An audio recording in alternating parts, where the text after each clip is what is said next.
말씀은 어떻게 하나님을 기쁘시게 할 것인지를 생각하며 오늘날 우리의 삶의 자리에서 마땅히 행할 것에 대해서 이야기해 주는 본문입니다.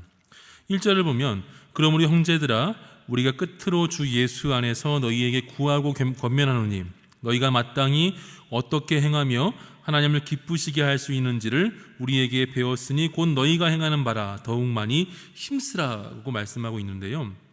결국 우리의 삶의 목적과 원리는 하나님을 기쁘시게 하는 것이 되어야 하며 또 이것을 위해서 사도 바울이 전해준 것을 기억하며 더욱 힘써 행할 것을 이야기하고 있는 본문이 오늘 본문의 구체적인 내용이라 할 수 있습니다.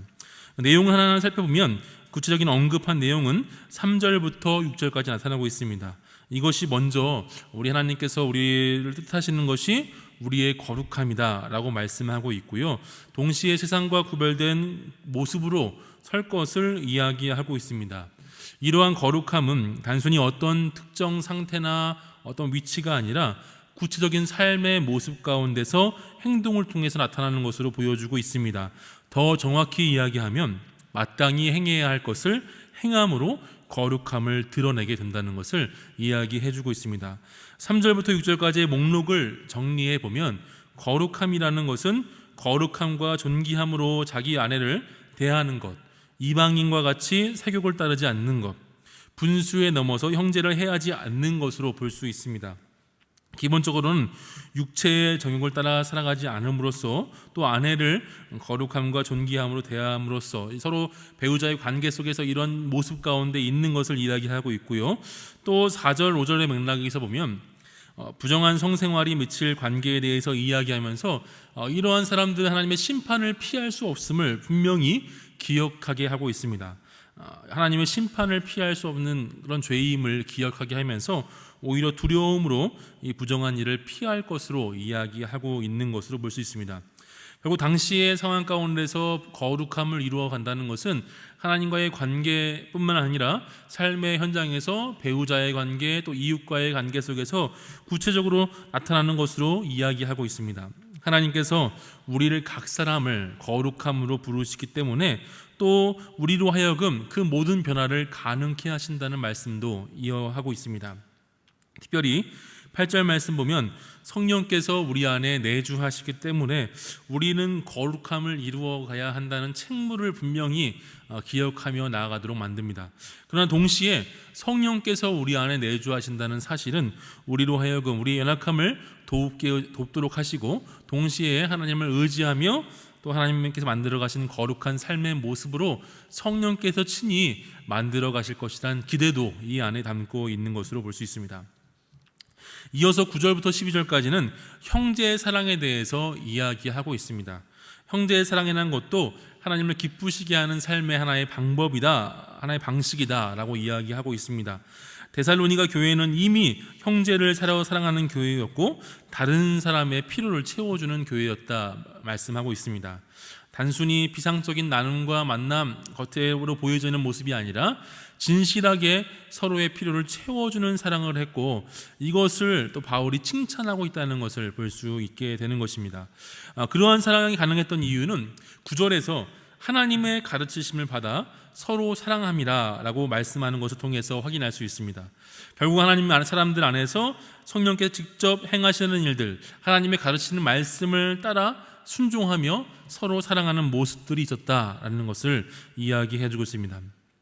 우리 또한 우리의 자리에서 성령께서 우리의 가르치시는 대로 서로 살아가야 할 것을 우리에게 이야기하는 부분이라 할 수 있습니다.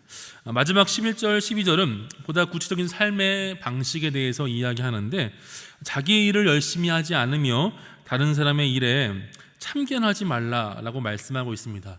자기 자신의 일을 하지 않으면서 다른 사람의 어떠한 일에 훈수를 두는 것이 아니라 매일 자신의 삶을 책임감 있게 또 살아갈 것을, 이뤄갈 것을 이야기하고 있고 우리가 매일의 삶을 충실하게 또 소홀히 여기지 않으면서 보내야 한다는 것을 이야기하고 있습니다.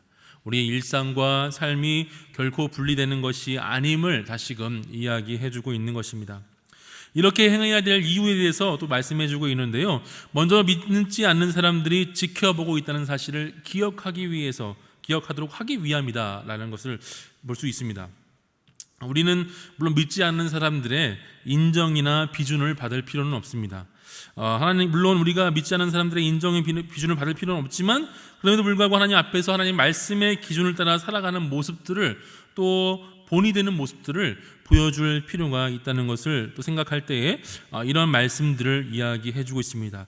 또 그렇게 해야만이 우리가 궁핍함 가운데 살지 않을 것이다 라고 이야기하고 있습니다.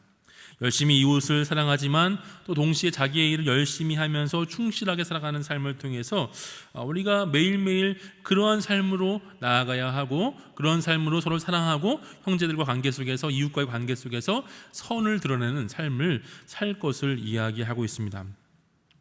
오늘 말씀 전체를 정리해 보면 하나님을 기쁘시게 하는 삶이라는 것은 일상의 삶을 통해서 이루어진다는 것을 볼 수 있습니다. 가장 가깝게는 부부관계로부터, 또 서로 배우자를 대하는 태도로부터 시작하여서 이웃을 대하는 관계, 또 자기 일을 열심히 충실히 살아가는 모습들 가운데 우리 일상의 거룩함이 이루어진다, 오늘 말씀은 이야기하고 있습니다. 오늘 우리가 하루 살아감에 있어서 오늘 우리의 삶 가운데 무엇을 통해서 하나님을 기쁘시게 하실 건가 잘 생각해 볼 때에, 오늘도 우리의 자리에서 하나님 뜻을 이루어드리기 위해서 거룩함을 이루어가야 하는데, 먼저는 배우자와 또 주변 형제 자매들을 사랑으로 섬기며 나갈 수 있는 귀한 하루가 되시기를 간절히 소원합니다. 또 우리가 우리의 맡겨진 하루의 삶을 충실히 주님 앞에서 하나님의 그 신전 의식 가지고 살아가며 나아갈 때에 우리가 그 하루하루의 삶의 모습 통하여서 주님을 기쁘시게 하고 또 우리 삶 가운데 거룩을 이뤄가는 귀한 하루가 될 줄로 믿습니다. 오늘 하루도 이런 하나님의 기쁨이 되며 하나님을 기쁘시게 하는 귀한 하루가 되시기를 간절히 소원합니다. 다 같이 기도하겠습니다.